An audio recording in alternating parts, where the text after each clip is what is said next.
Amis internautes, bonjour, bonjour, bonsoir, on en a absolument rien à foutre, on est sur Internet. Donc sur Internet, le temps n'existe pas. Soutien à Bachar al-Assad, vous le savez, ils veulent lui casser la gueule. Ah, là, ils sont montés au créneau, là. Donc non, moi je suis contre cette intervention, donc je le dis. Hein. Si vous en avez rien à foutre, évidemment, c'est pas grave, c'est la même chose. Alors, revenons à mes affaires, à nos affaires, à la France. Après Moscovici, ministre de Moscovici, hein, je ne sais pas exactement, j'ai dit Moscovici. Oui, moi je l'appellerai Moscovici. Après Moscovici, ministre, quand même, il semblerait, de l'économie et des finances, hein, qui lui s'en est pris directement à moi, hein, de manière ouverte dans un journal, il a dit tant que je serai là, tant que je serai ministre, Dieu donné ne jouera pas à Montbéliard. Voilà, apparemment il est du coin, franchement. Donc on a été obligé d'annuler une date, mais on est en procès contre lui, je vais l'attaquer. Hein.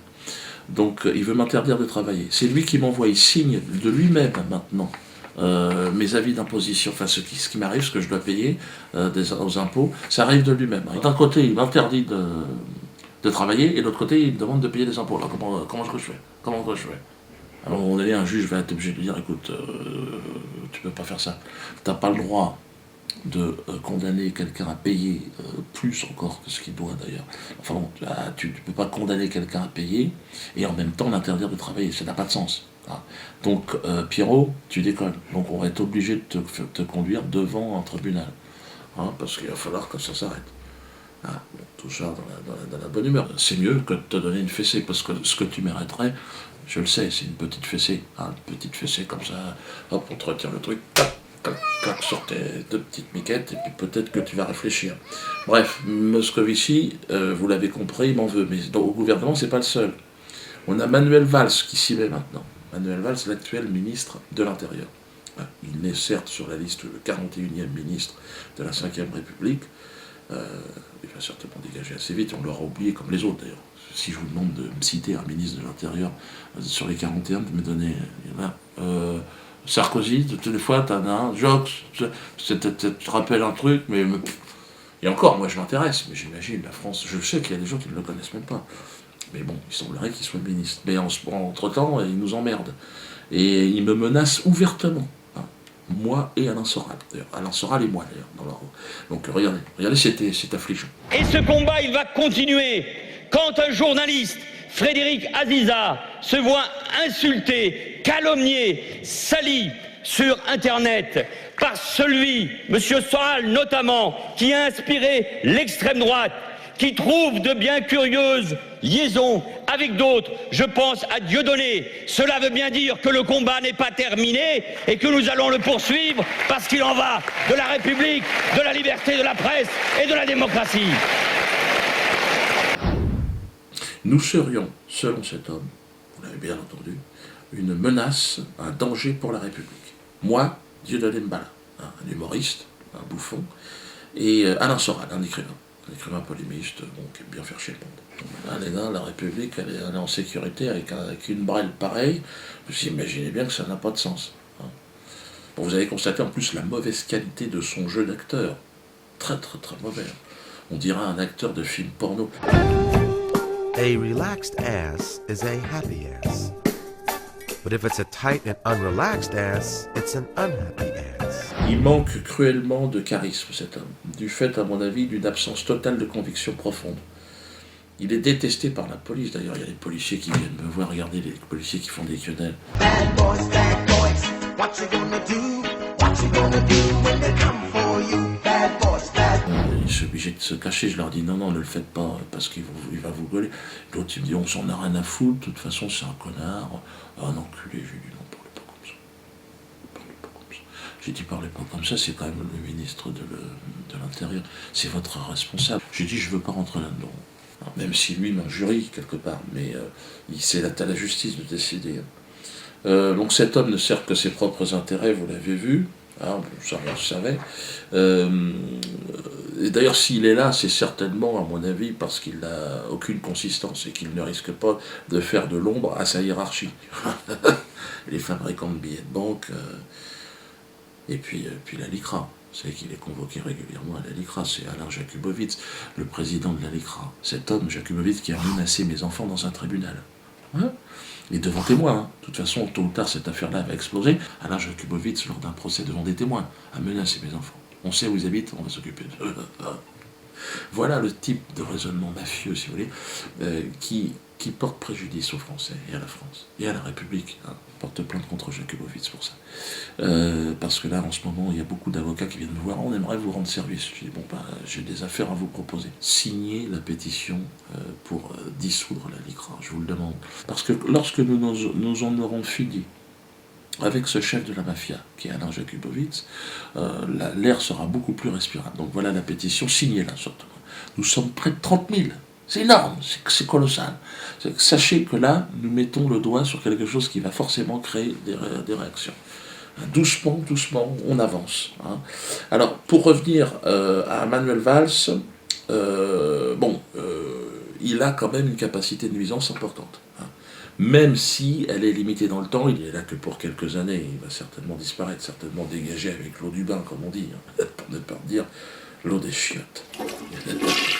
Mais ce petit soldat israélien, veule et docile, tente en plus de nous jouer les gros bras. Vous avez vu cet air de Mussolini, mais bon, Mussolini, moitié trisomique, moitié on ne sait pas, regardez ce qu'il fait. Et ce combat, il va continuer. Quand un journaliste, Frédéric Aziza, se voit insulté, calomnié, sali sur Internet par celui, M. Soral notamment, qui a inspiré l'extrême droite, qui trouve de bien curieuses liaisons avec d'autres, je pense à Dieudonné. Cela veut bien dire que le combat n'est pas terminé et que nous allons le poursuivre parce qu'il en va de la République, de la liberté de la presse et de la démocratie. Toujours à se plaindre hein, pour la démocratie, qui veut sauver la démocratie. Il aurait une mission, ce serait de lui d'instaurer une démocratie. Mais quel est l'abruti qui peut encore croire que nous sommes en démocratie, mon pauvre ami ? Nous sommes dans un système où le mensonge est roi. Souvenez-vous, il y a un an. Le changement, c'est maintenant. Le changement, c'est maintenant. Le changement, c'est maintenant. Non, mais j'avais été prémonitoire. Hein. Une dans ta gueule, une dans ton cul. Voilà ce qui s'est passé, et voilà où on en est. Tu vois, la double quenelle, on se l'est pris, on se l'est mangé. Et aujourd'hui, ils parlent de liberté d'expression en me fermant la gueule. Oui, il faut leur fermer la gueule pour la liberté d'expression. Mensonge. Ce gouvernement de mercenaires qui s'apprête d'ailleurs à faire la guerre, carrément. Vous imaginez des mecs comme ça, comme François Hollande, Fabius, l'homme du sang contaminé, qui nous dit que Bachar al-Assad ne mériterait pas de vivre. J'ai dit à mes interlocuteurs que quand on entend ça, et je suis conscient de la force de ce que je suis en train de dire, M. Bachar al-Assad ne mériterait pas d'être sur la terre. Parce que c'est une opération de destruction d'un peuple qui est en train d'accomplir. Maintenant, on veut aller se battre contre la Syrie, et l'Irak et la Côte d'Ivoire, et la Libye. Là, on a laissé un terrain de boule là-bas. Je le dis tout de suite. Hein. Ils ont fait un couloir humanitaire entre les Rothschild et les puits de pétrole. C'était ça. C'est le couloir humanitaire. Et en plus de ça, la Syrie, je dis aux soldats français, n'y allez pas. Vous allez tous mourir. N'oubliez pas que derrière cette guerre, c'est la Russie et c'est la Chine. Autant vous dire que la France, même si on a inventé le bilboquet, à un moment donné, il faut savoir ce qu'on vaut. On vaut que dalle. Il ne faut surtout pas y aller.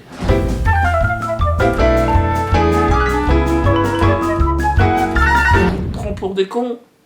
On vous envoie vous faire buter, vous revenez égorgé dans des boîtes en bois.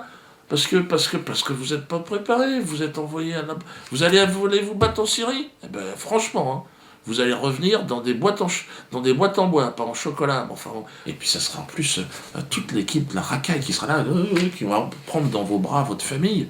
Oh putain. Franchement, t'imagines toi, tu crèves et tu te dis putain il va y avoir Moscovici qui va prendre ma. En plus t'as vu qu'il aime les gamines l'autre. Hein.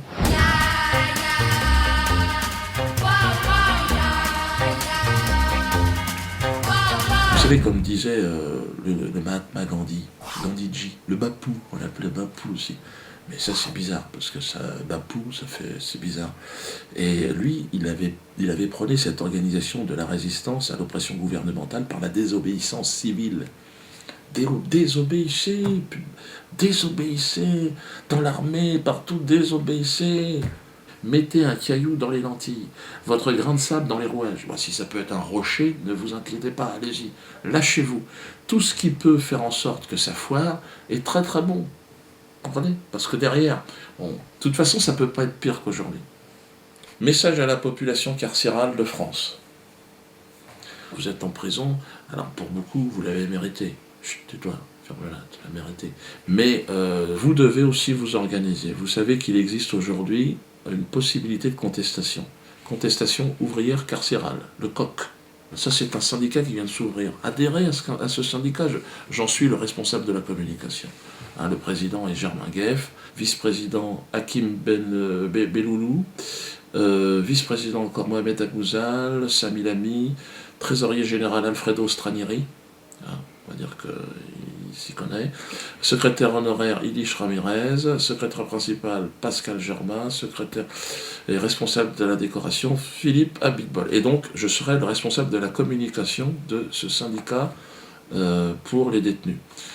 Inscrivez-vous, organisez-vous. Alors, si vous avez de la famille qui est en prison, eh bien, elle doit s'inscrire. Alors, pour s'inscrire, eh bien, ça va apparaître en bas. Il faut envoyer une lettre au président, 17 rue de l'Abbaye à Poissy. Hein, enfin, c'est la maison centrale de Poissy.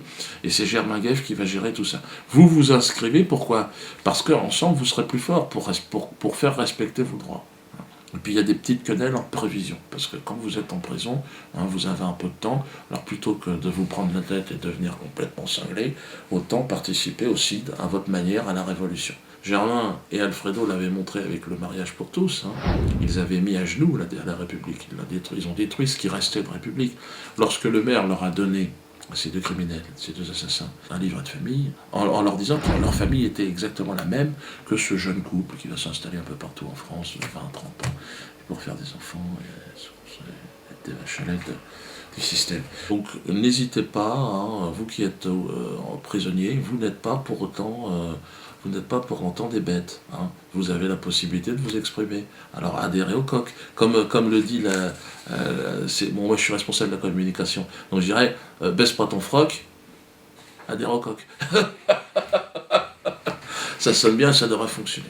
Donc n'hésitez pas, vous envoyez votre courrier au président, hein, Germain Gueff. Vergès, vous saviez que, j'ai connu Jacques Vergès, j'ai eu l'occasion de le rencontrer. Il n'a pas été mon avocat. Hein. Non, il avait un peu peur. Après Barbie, après tout ça, Carlos.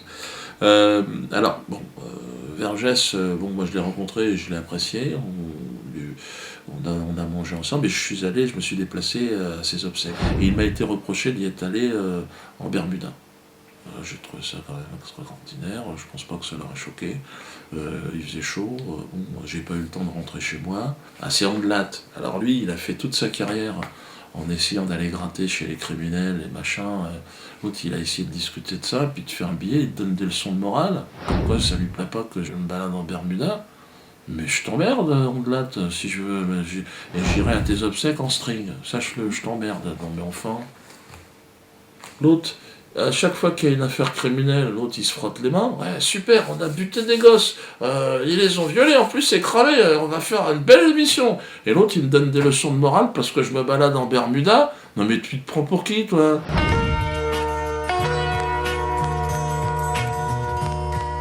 Voilà, j'en ai dit assez, je serai en tournée à Nantes. Première date de tournée. Ils mettent énormément de pression. Donc très important aussi, hein, par rapport à Moscovici et à Valls, qui veulent m'emmerder, me casser les couilles. Valls, qui est, en plus d'être méchant, n'aime pas les nègres. Comment ça va ? Ça va bien ? Ouais. Une belle image. Belle image de la ville d'Evry. Vous me mettez quelques blancs. Non, quelques blancs, quelques white, quelques blancos. Pour moi, il n'est pas ministre. Non. Moi, au niveau président, je me suis arrêté à Pétain. Ouais, j'aime bien sa casquette, sa moustache. Je trouve qu'il avait un côté Georges Brassens. Et que j'ai apprécié Pétain. J'ai apprécié. Et puis il avait du nez. Hein. Il voyait où ça foire. Il a dit, oh là ! Tu vois, il voyait. Et si on se remémore bien ce qu'il a dit, je pense qu'on se sortirait peut-être de la merde. On récupérerait peut-être le triple A.